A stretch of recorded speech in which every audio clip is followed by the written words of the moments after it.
Kabahala ang mga pahayag na narinig natin nitong mga nakarang araw.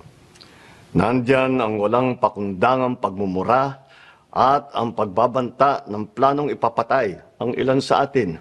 Kung ganun na lang kadali ang pagplano sa pagpatay ng isang presidente, paano pa kaya ang mga pangkaraniwan na mamamayan?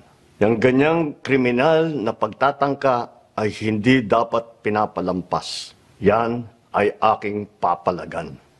As a democratic country, we need to uphold the rule of law.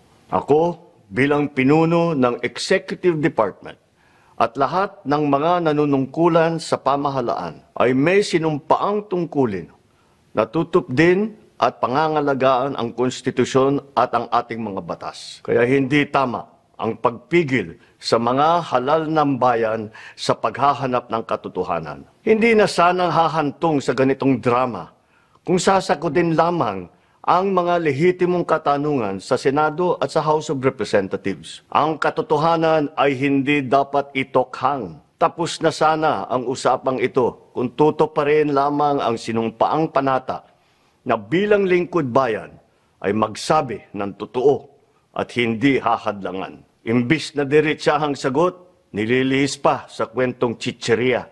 Hangad ko na matuldukan na itong mga pangyayaring ito sa parang matiwasay at magdadala sa atin sa katotohanan. 12 taon din ako nanungkulan sa magkaparehong kamara ng Kongreso.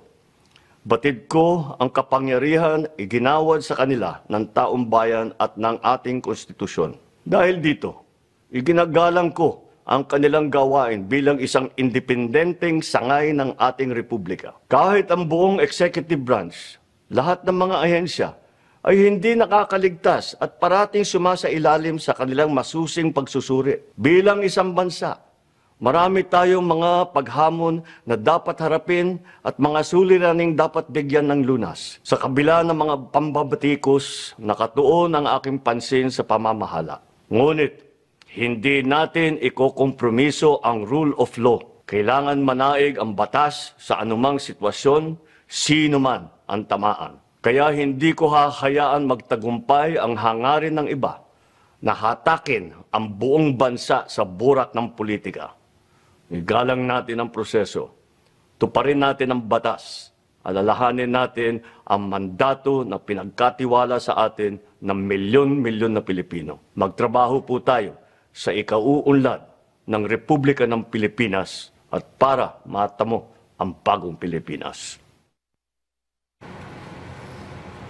At yan po ang matapang na pahayag ni Pangulong Ferdinand R. Marcos Jr.